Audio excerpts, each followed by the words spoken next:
हाँ, तो अपना जो नेक्स्ट टॉपिक होगा यहाँ पे पोलराइजेशन ऑफ डाइलेक्ट्रिक सब्सटेंस, मतलब डाइलेक्ट्रिक सब्सटेंस का पोलराइजेशन।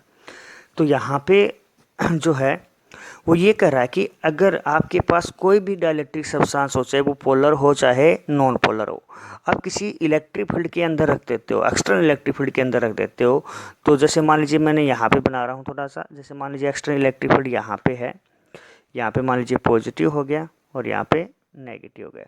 यहाँ पे आपने इसके अंदर कोई डाइलेक्ट्रिक सब्सटेंस यहाँ पे रख दिया है, ठीक है, पोलर हो चाहे नॉन पोलर हो।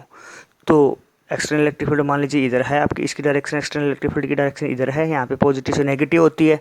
तो आपने जैसे ही डाइलेक्ट्रिक सब्सटेंस इसके अंदर रखा तो इसके जो पॉजिटिव चार्ज है ना, वो तो इलेक्ट्रिक फील्ड की डायरेक्शन की तरफ डिस्प्लेस हो जाएंगे, मतलब सारे पॉजिटिव किधर हो जाएंगे, इधर हो जाएंगे, और जो नेगेटिव हैं वो अपोजिट डायरेक्शन में हो जाएंगे, इधर हो जाएंगे।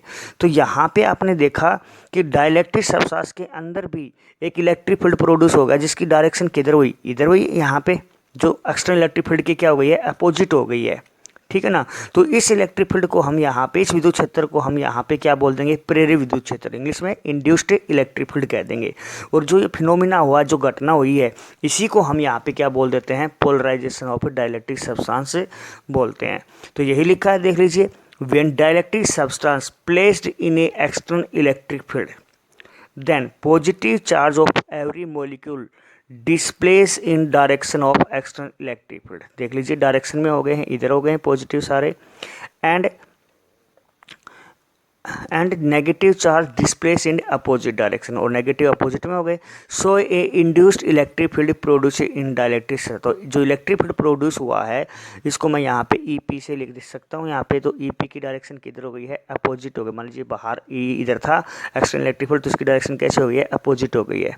डायग्राम भी बना लेना इसके अंदर ये, ठीक है। तो सो दिस फिनोमिना जो है, इसी को हम क्या बोल देते हैं, so this phenomena is called polarisation of dielectric. तो इसी घटना को हम क्या बोल देते हैं, पराविद्युत पदार्थों का ध्रुवण बोलते हैं। And every molecule of dielectric substance be have a dielectric dipole, electric dipole.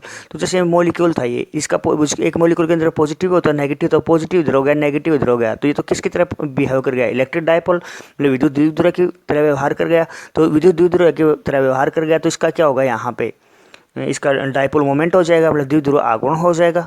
तो यही भी लिखा है, be has electric dipole, so its dipole moment is called induced dipole moment. Electric dipole की तरह बिहेव करेगा मॉलिक्यूल, तो उसके डाइपोल मोमेंट को क्या कह देंगे, इंड्यूस्ड डाइपोल मोमेंट कह देंगे।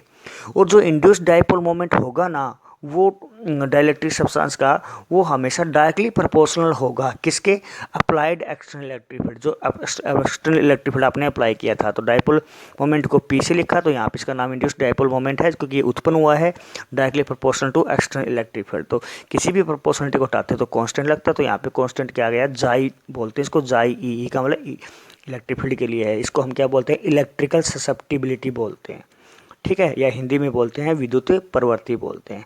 जो मैंने बातें बताई यही हिंदी में लिखी हैं, देख लीजिए एक बार, मैं पढ़ के बता देता हूँ। जब किसी पैरा विद्युत पदार्थ को बाह्य विद्युत क्षेत्र में रखा जाता है तो क्या होता है, तब सभी अणुओं के धन आवेश बाह्य विद्युत क्षेत्र की दिशा में तथा ऋण विपरीत दिशा में विस्थापित हो जाते हैं। तो उसके अंदर भी क्या होगा, इसलिए पैरा विद्युत पदार्थ के अंदर क्या होगा, प्रेरित विद्युत क्षेत्र उत्पन्न हो जाएगा। और इसी घटना को हम क्या बोल देंगे, पैरा विद्युत पदार्थ का ध्रुवण कहते हैं। और जो पैरा विद्युत पदार्थ के अंदर जो विद्युत क्षेत्र उत्पन्न हुआ, उसकी दिशा कैसे होगी, बाह्य विद्युत क्षेत्र की विपरीत दिशा में होगी। और आपको ये भी बताया, जो पैरा विद्युत पदार्थ है उसके प्रत्येक अणु किसकी तरह व्यवहार करने लगेंगे, विद्युत द्विध्रुव की तरह व्यवहार करेंगे।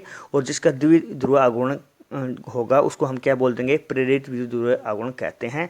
और वो हमेशा बाह्य विद्युत क्षेत्र के समानुपाती होता है। तो ये बताया, जाई ई का मतलब विद्युत प्रवृत्ति। ओके।